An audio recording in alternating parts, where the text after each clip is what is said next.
personnes qui fonctionnent juste par la grâce. La grâce n'est pas signe de l'approbation divine. Ce n'est pas moi qui le dis dans ta Bible. Là où le péché a abondé, la grâce a surabondé. La grâce est trompeuse et la beauté est vaine. Proverbe 31. C'est dans ta Bible. La grâce est trompeuse et la beauté est vaine. Donc quand tu fonctionnes dans le domaine de la grâce, il faut faire très attention. Ce n'est nullement l'approbation divine. Mais quand tu fonctionnes à cause d'une certaine maturité spirituelle, même si tu n'as pas de miracle, rends grâce à Dieu.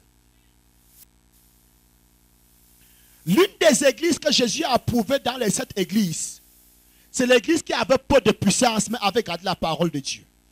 Je sais que tu as peu de puissance, mais tu as gardé ma parole. Suis-je en train de dire on ne doit pas courir après la grâce? Véritablement, quand tu as la crainte de Dieu, la grâce devait suivre. À la différence qu'à ce moment, tu sais maintenant que celui qui est spirituel, quand la grâce opère dans sa vie, la personne là sait que ce n'est pas par rapport à lui, c'est par rapport aux besoins du peuple et Dieu. Et parce que tu sais que c'est par rapport aux besoins du peuple et Dieu, tu ne peux pas prendre la gloire de Dieu. Mais quand tu le fais, quand tu es encore immature, tu le fais à cause de toi, tu vas demander maintenant aux gens de t'adorer. Amen. Amen, amen. Et il y a quelque chose, c'est bon de connaître certaines choses. Il y a quelque chose hier qui convient qu'à certaines personnes.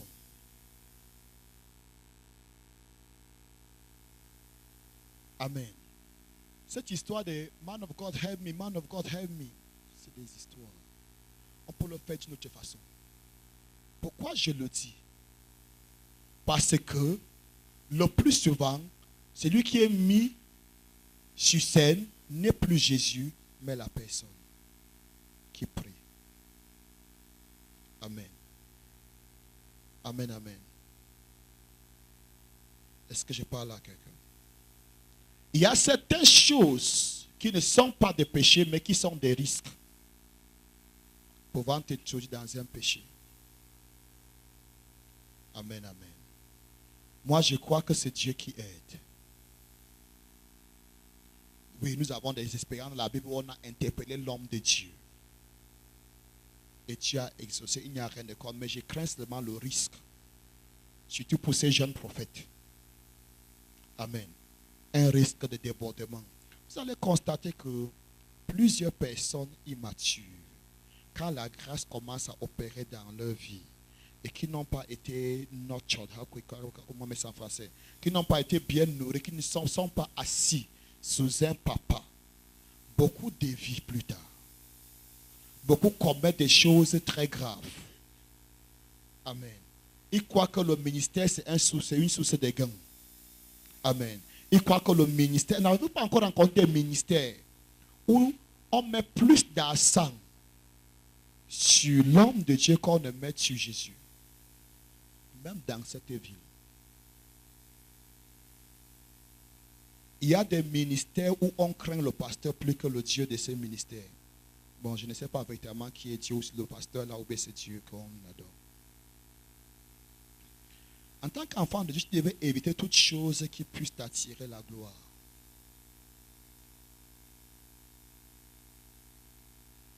Il y a des églises ici à Bafoussam, ou bien je connais au moins une église à Bafoussam. Il serait mieux pour toi là-bas de mal parler de Jésus que de mal parler du pasteur. En effet, l'église là, elle règle son compte avec le coup de poing. Si tu mal parles du prophète là, on te tape bel et bien. Vous riez, j'ai dit une vérité. Ici à Bafoussam, jusqu'à toi,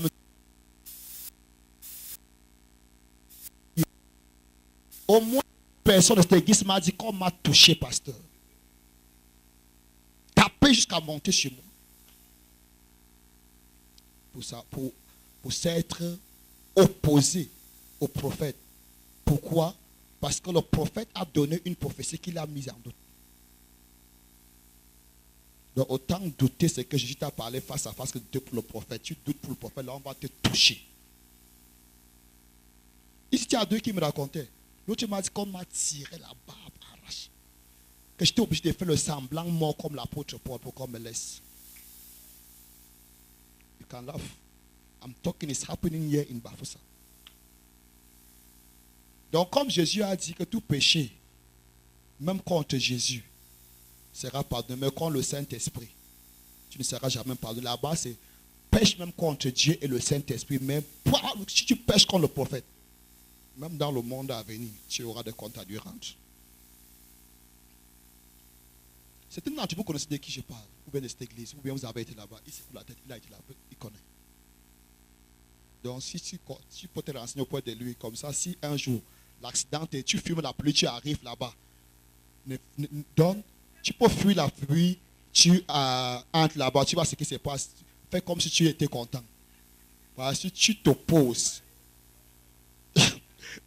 Donc, God treat you very well.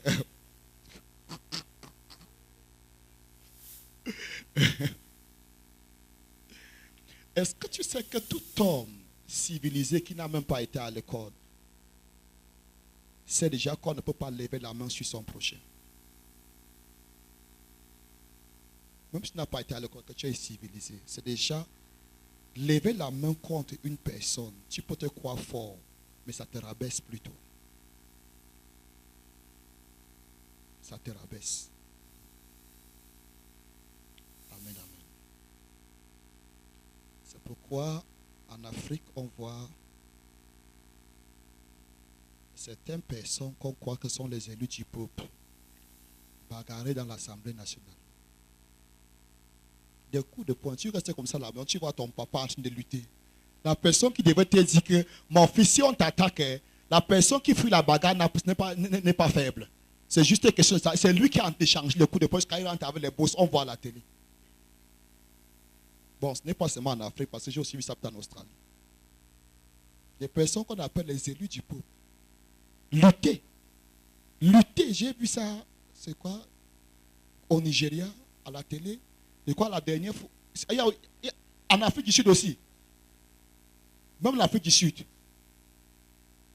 En Ouganda. Bagarre. Bagarre. J'ai vu quelque chose sur Facebook. Et on disait, on libérait, c'était des caricatures, une bande dessinée. On libérait un prisonnier. Et le juge lui demandait qu'est-ce qu'il va faire après sa prison. Comme il a été libéré en prison, il a dit qu'il sera politicien. Et on lui pose la question, pourquoi la politique? Parce que quand tu es politicien, tu voles, tu ne pars pas en prison. Tu n'as pas encore vu ça? Que les politiciens, quand ils volent, ils ne vont pas en prison. Tu as vu, on a été un député pour mettre ça en cellule parce qu'il a bagarré à l'Assemblée. Et pourtant, notre loi condamne la bagarre, n'est-ce pas? Mais quand le député bagarre, il a l'immunité parlementaire. Comme il a de l'immunité parlementaire, il peut bagarrer. Regarde combien de fois nous sommes bêtes. Des papas comme des enfants, j'ai vu l'autre. L'autre, on le pousse. Hey! God help us. Bon, ça c'est ceux qui ne connaissent pas Dieu, mais nous sommes dans un cas où des gens même qui sont à l'église sont en train de bagarrer. Amen, amen. Est-ce que tu es là? Nous parlons de comment Dieu parle. Amen. Donc, tout le monde entend Dieu. Amen. Tout le monde entend Dieu. Oublie les dessins de Dieu ou bien les images de Dieu ou bien la façon que Dieu parle qu'on t'a longtemps montré. Mes brebis entendent ma voix et me suivent. Mes brebis entendent ma voix et me suivent. Comment est-ce que tu sais que Jésus est dans ton cœur? Tu sais simplement. De la même, tu ne peux pas expliquer, mais tu sais. De la même manière, c'est comme ça que Dieu parle. Donc, qui est convaincu que Dieu est dans son cœur? Je parle de ceux qui sont nés de nouveau. Tu es vraiment convaincu qu'il est dans ton cœur. De la même manière que tu es convaincu, si tu dis que monte vers Tamja, là tu seras. Est-ce que tu as entendu une voix qui t'a dit que tu es dans ton cœur? Je veux dire une voix audible.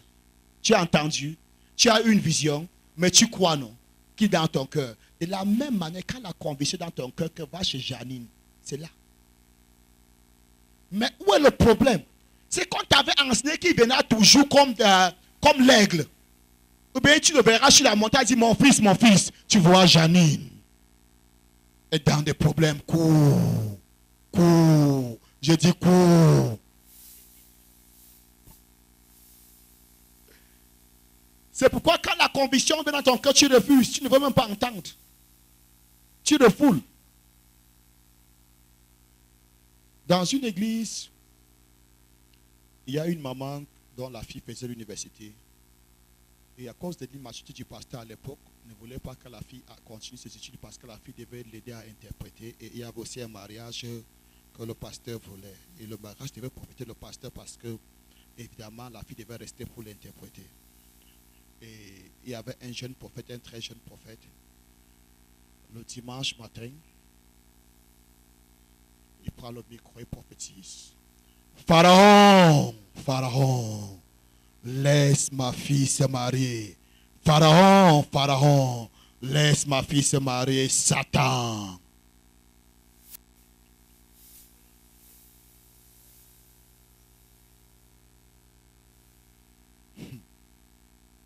J'ai dit, il ne savait pas que Dieu achetait les gens, mais j'ai compris aujourd'hui.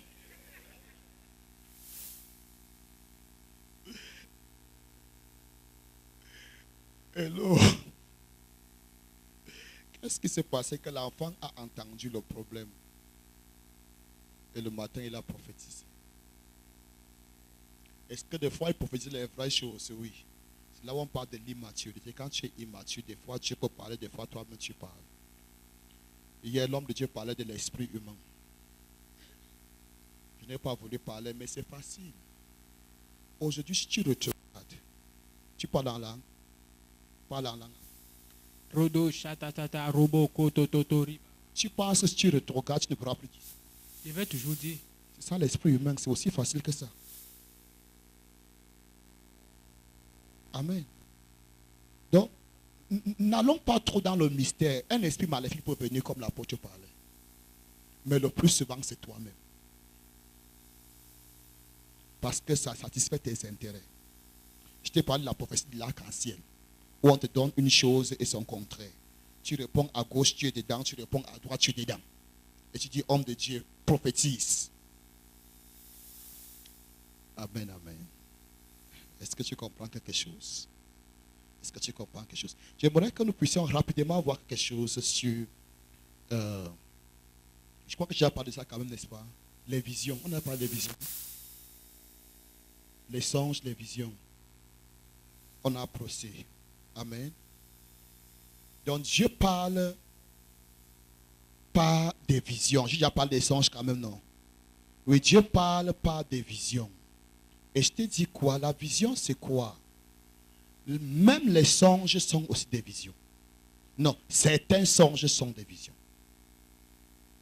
Amen. Bon, donc ça veut dire quoi? Il y a des visions. Il y a la vision tout court et la vision de la nuit. La vision de la nuit est cette vision que tu reçois dans ton sommeil, ce message de Dieu que tu reçois dans ton sommeil. Ou bien la vision de la nuit est un songe prophétique. Ça veut dire, Dieu est entré dans la suite de tes pensées à communiquer un message par des images. Amen, amen. C'est ça qu'on appelle la vision de la nuit. Donc, j'ai dit ceci. Quand un songe est dénudé de tout message extérieur à toi, il s'agit tout simplement d'un songe. Quelqu'un essaie de me faire la différence entre un songe et un rêve, et plusieurs personnes débattent. Elle n'est pas la seule personne, mais le songe, c'est le rêve. C'est la même chose. Peu importe tout ce que tu... ou bien du moins bibliquement parlant. Je ne connais pas pour ce qui est de la langue française.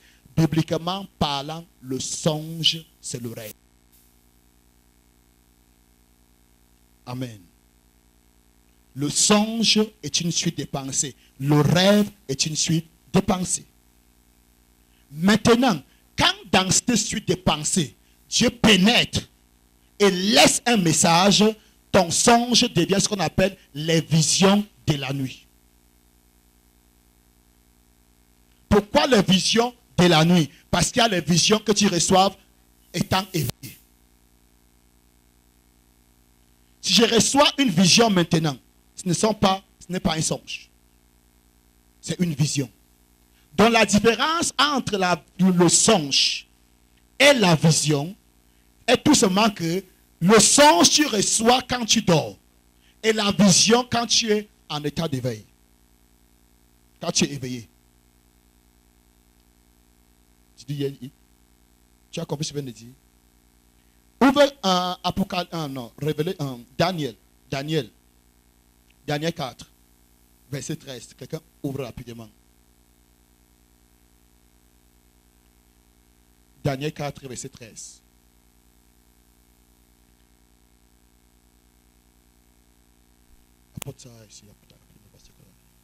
Daniel 4, verset 13.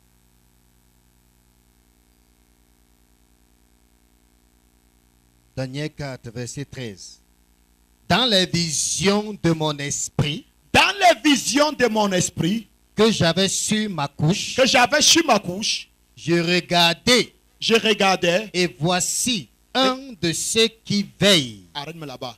Dans les visions de mon esprit que j'avais sur ma couche, donc j'étais en train de dormir et j'ai vu les visions de mon esprit.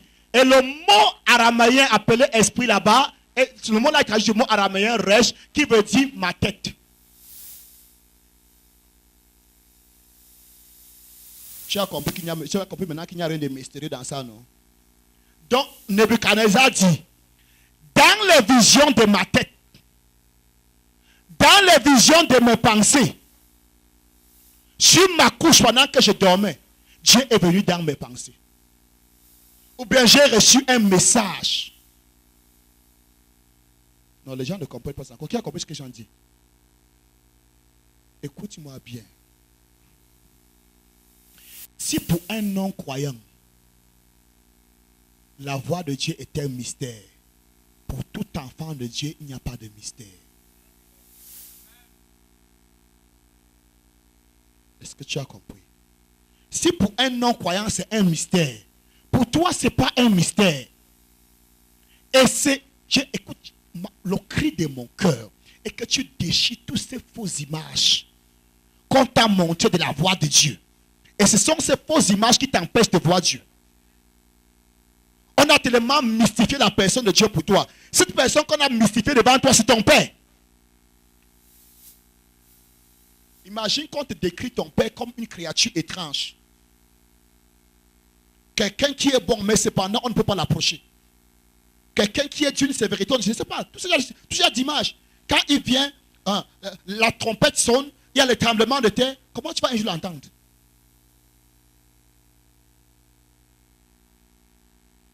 Amen, amen.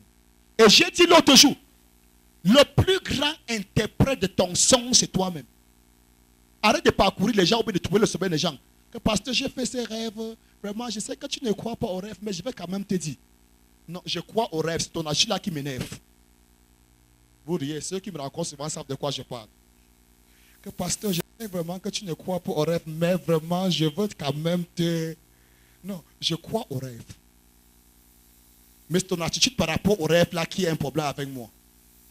Le rêve n'est rien. Le rêve, c'est ta pensée. Dis à quelqu'un, le rêve, c'est ta pensée. Il n'y a rien de mystérieux dedans.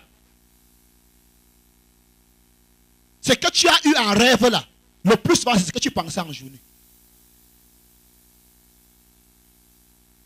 Amen. Le plus, c'est ce que tu penses en journée.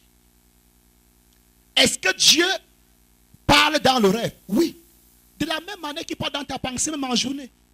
C'est qu'en journée, tu ne parviens pas à discerner tes pensées avec celle de Dieu, mais tu crois toujours que c'est ta pensée à toi. Et comme on a déjà, écoute-moi bien, je ne sais pas si les enseignants ont appris ça de Dieu. Comment c'est qu'avec les images parlent plus. Maintenant, Dieu te dit, va chez la sœur Brigitte, elle a des problèmes, tu crois que c'est ta pensée à toi. Ah, je vais me chez elle faire quoi? Non, je ne pars pas. Je n'arrive pas à comprendre. Maintenant, dans la nuit, Dieu prend ce qui était juste là dans ta tête, il montre ça comment tu étais en train d'entrer chez la sœur Pauline. Et il y avait des problèmes, tu as dit, hey, vraiment, Dieu m'a parlé. Hey, c'est ça, tu as bien dormi, j'arrive. Dieu me dit, on va prier ensemble. Il n'y a rien d'étrange, c'est qu'en journée, tu n'as pas compris. C'est la même chose, c'est juste seulement qu'en journée, tu as eu de la peine à comprendre. Pourquoi tu as de la peine à comprendre? Parce qu'on t'avait dit que quand Dieu vient, il y a les tremblements de terre. Il y a une lumière jaillissante. Et on t'a dit, il faut répondre. Oui, Seigneur, parle, car ton serviteur écoute. Dis à quelqu'un, dis à quelqu'un, c'est une vieille dispensation. C'est déjà passé. Ça, c'était pour Samuel. Ça, c'était pour Samuel. Est-ce que tu es là? Est-ce que tu es là? Je te dis quoi?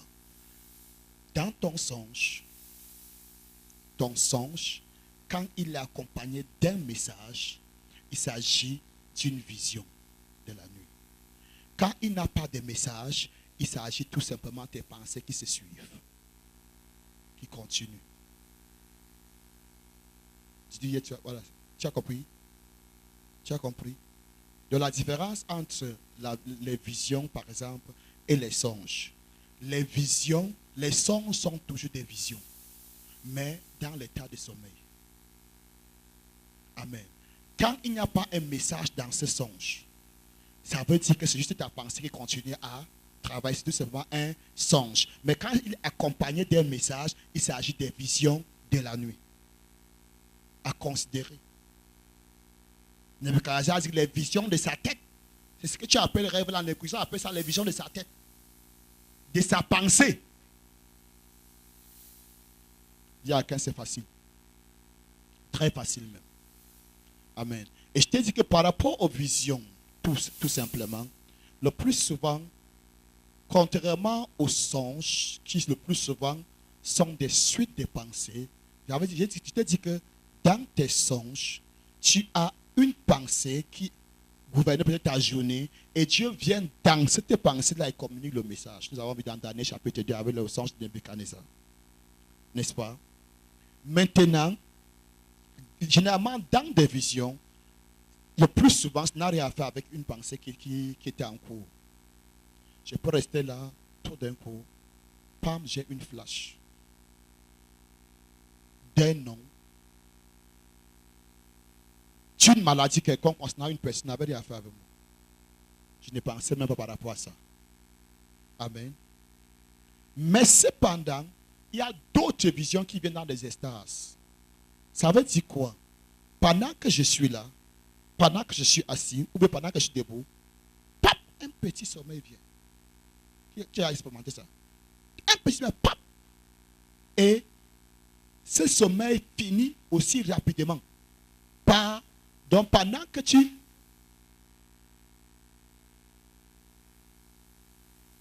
Tous les jours, c'est la même chose. Et ça fait peut-être 2 mois qu'on parle de ça. Mais tous les jours, il faut le dire même les moindres choses. Amen. Amen. Et c'est que il y a des sommeils éclairs qui viennent. Un sommeil éclair. On appelle ça quoi? Un somme.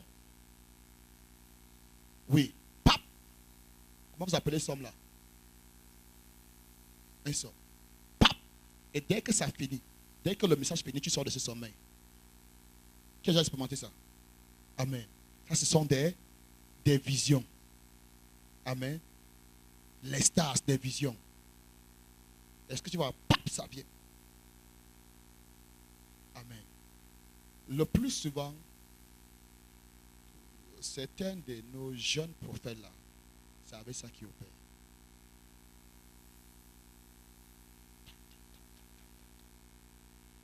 Amen. Mais c'est pas, et c'est ça, ce n'est pas la maturité. Mais tu crois que c'est la maturité. Pas seulement des jeunes prophètes, même pour rendre ministère. Quand tu es dans une multitude, Dieu te donne ça pour le peuple. Parce que là, tu n'as plus besoin d'interpréter. Amen. Tel a tel problème, tel problème, tu vois, tu as fait ceci, rapidement. Et amen, amen. Donc, et après cette partie, je crois, si Dieu nous aide, ou bien la semaine prochaine, on va commencer à nous sommes comment Dieu parle. On va toucher la face, comment entendre Dieu. Ça sera comment rendre, fructifier toutes ces choses. Comment recevoir ces visions. Amen.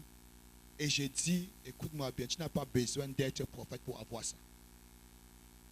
Quand je veux dès qu'on touche la face là, beaucoup d'entre vous allez recevoir des visions. Tu n'as pas besoin d'avoir un nom de Major One. Je dis, pourquoi tu ris?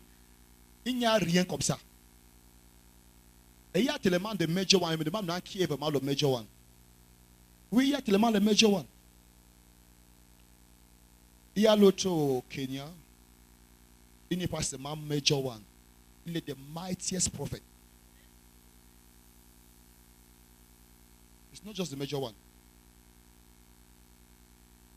Il faut aller le demander. Ça veut dire prophète majeur. Ce n'est même pas seulement prophète majeur. Le prophète majeur. Oui, le prophète majeur. Hein? Non, il n'y a pas de plus que lui. Mais la difficulté, c'est qu'il y a beaucoup de major ones. Il y a beaucoup de prophètes majeurs. Bon, c'est toi qui dis, il faut d'abord rencontrer major one, s'il va d'abord accepter l'autre là. Il faut d'abord rencontrer major one. Peut-être il faut avoir des mots grecs et hébreux qui vont te prouver que Matthias là en hébreu, ça ne veut rien dire. Mais je dis ceci, n'est-ce pas? Même pour des visions, pendant qu'on va enseigner sur comment entendre la voix de Dieu, beaucoup d'entre nous auront des visions.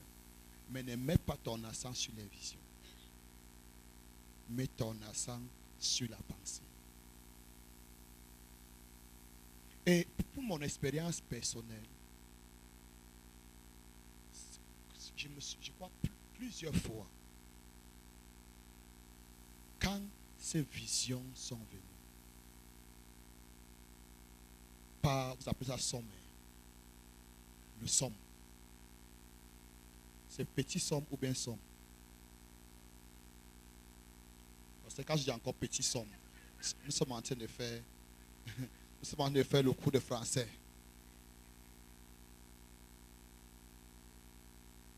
Quand ce sommeil, quand ce somme vient, ou bien ce petit sommeil vient, n'est-ce pas, pour mon expérience personnelle,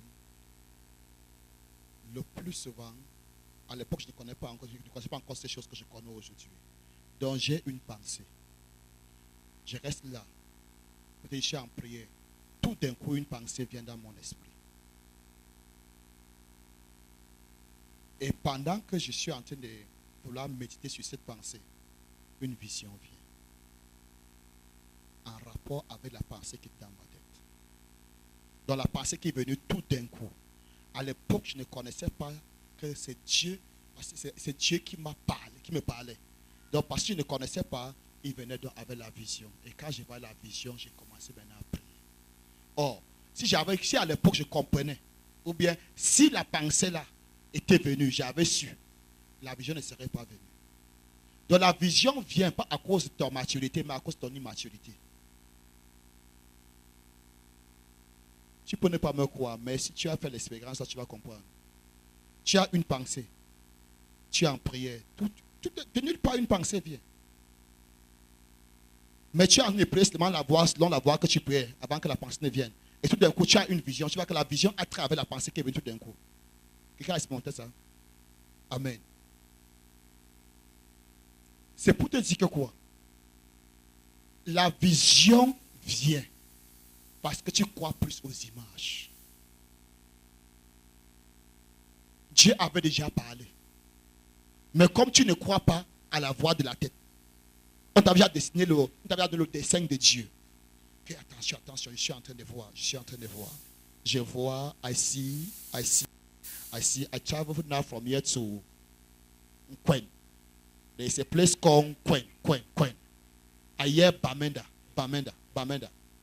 As I reach Quen, I took a taxi. I say Balipak. I see Balipak. And I reach at Balipak, I took another car to Bali.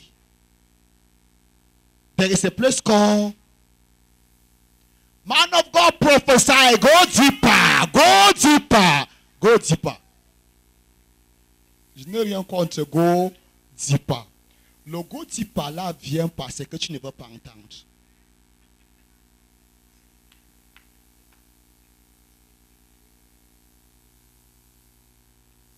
Qui connaît un peu l'église coréenne? Ou bien ne serait-ce que dans les livres. Ils n'ont pas les prophètes comme toi et moi. Mais c'est des églises 300 000, 500 000, 1 million de chrétiens. Samsung est enfant de Dieu. Va lui demander pour qu'il te dise le jour où il avait rêvé pour fabriquer le téléphone. Parce qu'il n'a jamais rêvé. Il va te dire qu'on n'a jamais prophétisé peut-être sur moi.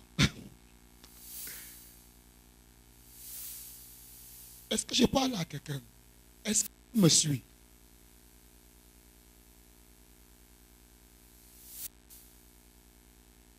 Frère, je m'en fous de tous les témoignages que vous donnez à la télé. L'homme de Dieu avait prophétisé sur moi, Dieu a fait ci. L'homme de Dieu avait prophétisé sur moi, Dieu a fait ci. L'homme de Dieu avait prophétisé sur moi, Dieu a fait ci. Je m'en fous de toutes ces choses. Et c'est la preuve que je veux voir ton nom dans les livres de ce monde. Et tous ceux qui ont les prix Nobel n'ont jamais eu une prophétie.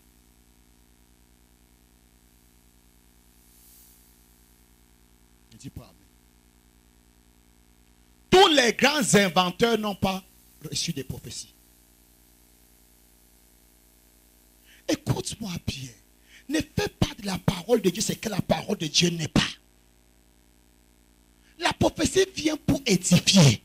La prophétie vient pour corriger. La prophétie vient pour exhorter. La prophétie vient pour édifier. Pour encourager, pour consoler. Voilà ce que la prophétie vient. Elle ne vient pas pour te rendre riche. Oh my God. Est-ce que tu es là? La prophétie ne vient pas pour te rendre riche. Pour te faire voyager. Entre maintenant à l'aéroport de Douala là-bas, dis-moi combien d'enfants de Dieu sont là-bas.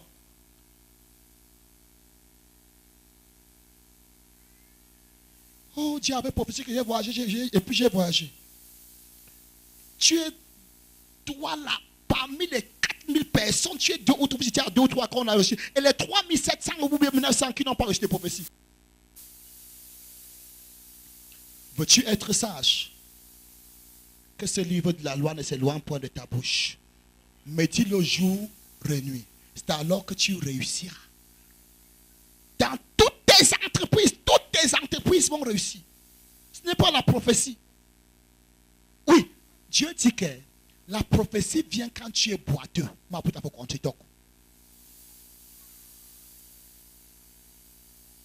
Je parle en langue vernaculaire. La Bible dit que la prophétie vient quand tu es boiteux ou boiteuse. Ce n'est pas ça. Est-ce qu'on construit quelque chose qui est déjà construit? Ça veut dire que tu es une maison du Seigneur, tu es déjà délabré, on vient construire. Ou bien Dieu est en train de te construire, tu n'as pas encore atteint la statue parfaite.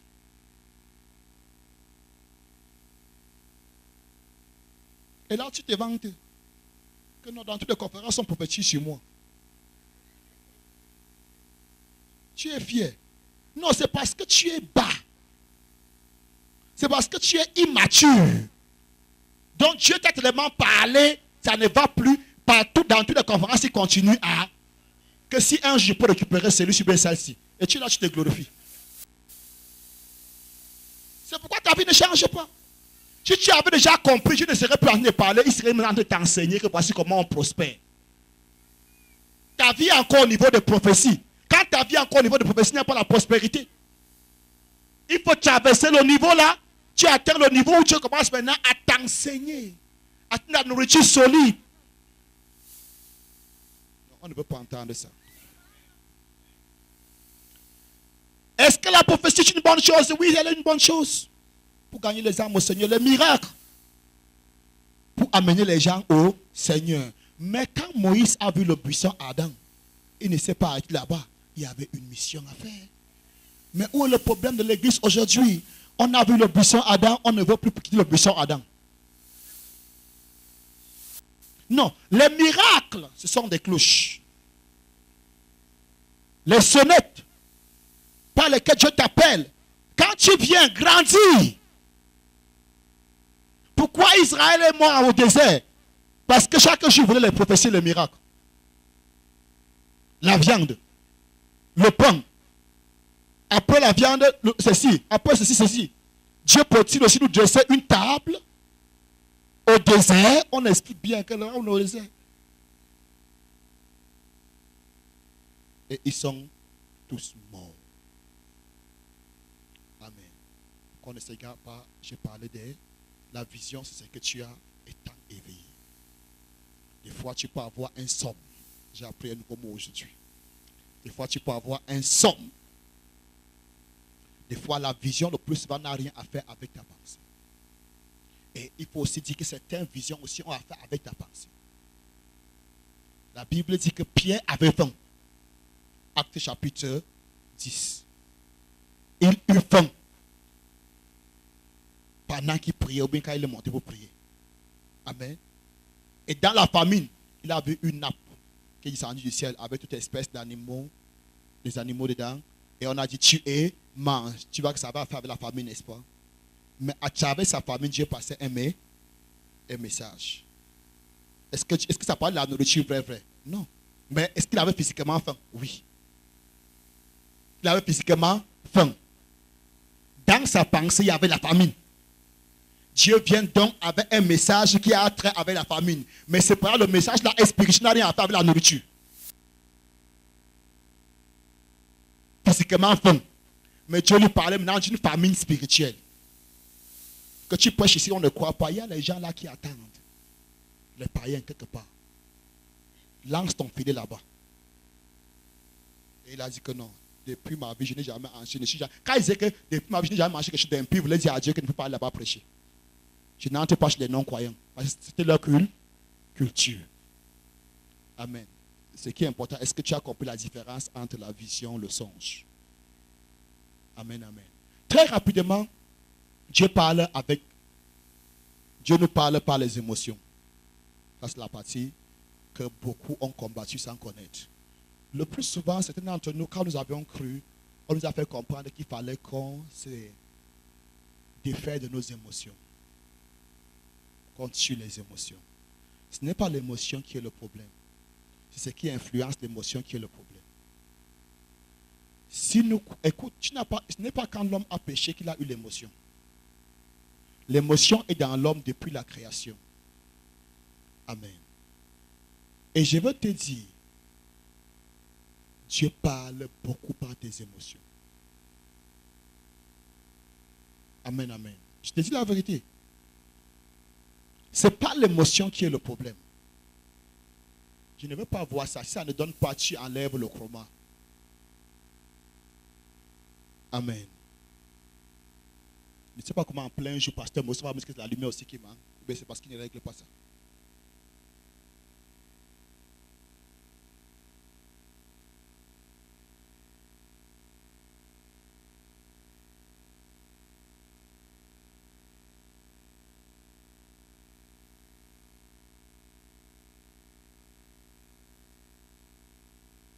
Arrête-moi ça, Franklin. Tu mets le truc. Laisse le truc là-bas. Je disais donc ceci. What was I saying? Dieu parle par des émotions. Amen. Pour la vision, prends Acte 10, verset 9 à 16. Et rapidement, Dieu parle par les émotions. Quelqu'un prend Acte 17, verset 16. De toutes les façons, dans Acte 17, verset 16, rapidement, si on peut lire au moins 5 versets.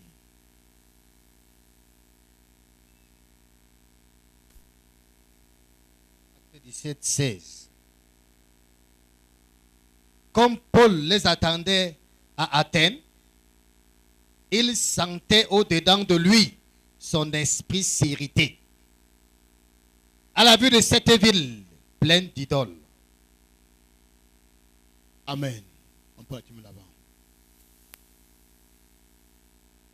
9 à 16. Oui. La Bible dit que Paul était à Athènes. Il a senti son esprit s'irriter à l'intérieur de lui. Et c'est en ce moment qu'il a commencé à prêcher. Amen. Donc, qu'est-ce que Dieu a fait? Dieu a provoqué quelque chose à l'intérieur de lui. Amen, amen. Dieu n'a rien contre tes émotions. Certains d'entre nous, Dieu te parle par tes émotions, mais tu rejettes parce que tu te dis que ce sont les émotions. Mais tu as une émotion qui a mis l'émotion en toi. Amen. Qui a mis l'émotion en toi? J'ai dit ceci. Ce n'est pas l'émotion qui est le problème. C'est ce qui influence l'émotion qui est le problème. Il dit, si vous vivez selon la chair, vous allez mourir. Mais si par l'esprit, vous tuez les œuvres de la chair, vous vivrez. Comment l'esprit tue les œuvres de la chair? Comment l'esprit tue les œuvres de la chair? C'est toujours par les émotions.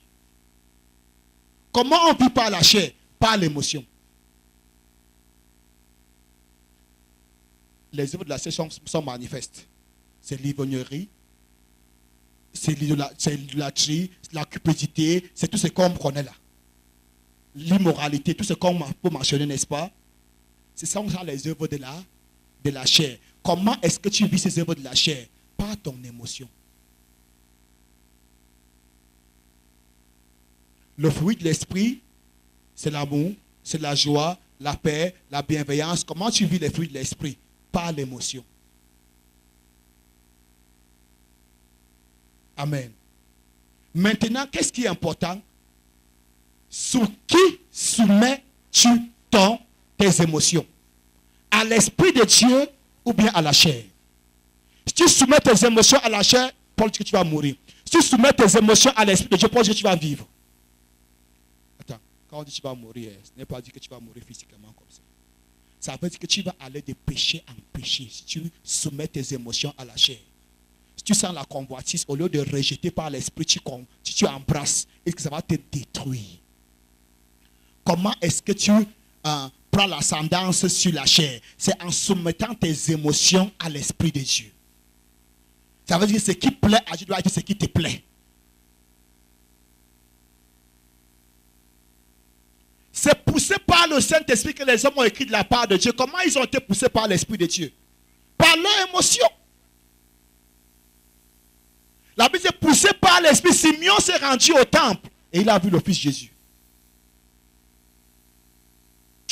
Aïe. Est-ce que tu es là? Tu comprends ce que je dis? Même si tu ne comprends pas quand même, tu vas méditer à la maison à cause du temps. Poussé par l'Esprit, Simeon s'est rendu au temple. Luc 2, verset 25 à 28.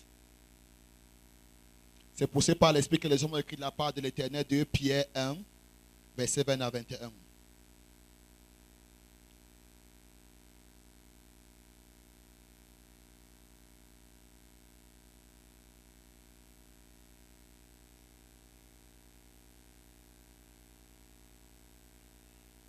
Qui a déjà reçu le feu vert de l'Esprit ou bien le feu rouge de l'Esprit dans son cœur? Ça veut dire, c'est comme s'il y avait un témoignage fort à l'intérieur de toi que Bachimama Yvon. Tu es tellement convaincu. Tu vois que tu entends la voix de Dieu. Pourquoi on te trouble? Tu sens ce témoignage fort que fait telle chose. Hein? Pourquoi on te dérange? Cultive la voix que tu entends là. Mais comment tu sens ce témoignage? Ce n'est pas tes émotions. Ah, je voulais faire ça, mais j'ai l'impression que ce sont mes émotions. Oui, ce sont tes émotions, mais va faire. Écoute-moi bien. S'il n'y avait pas les émotions, s'il n'y avait pas la sensation, le feu peut te brûler. Tu te consumer complètement sans que tu ne comprennes. N'eût été les sensations, tu ne sauras pas qu'il y a un danger. Donc c'est Dieu qui a mis ça en toi. Et Dieu les utilise.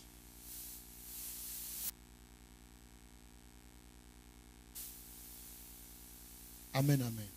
Il y a eu des moments où tu as voulu faire quelque chose. Tu as senti ton cœur s'attrister. Tu as voulu forcer, ton cœur était si lourd. Et tu as laissé. Hey, pasteur, Dieu est grand. Oh. J'étais à l'agence. Je voulais entrer dans la voiture là. Mon cœur était tellement lourd. Je veux forcer, mon cœur est tellement lourd. Après, quelqu'un est venu me bousculer, entrer. J'ai dit que je me suis fâché, mais je me suis resté tranquille. Je suis resté tranquille. Après, moi, la voiture est arrivée à bord, ça a fait tout le monde est mort. Qu'est-ce qui te fait? C'est Dieu, j'ai des émotions pour dire.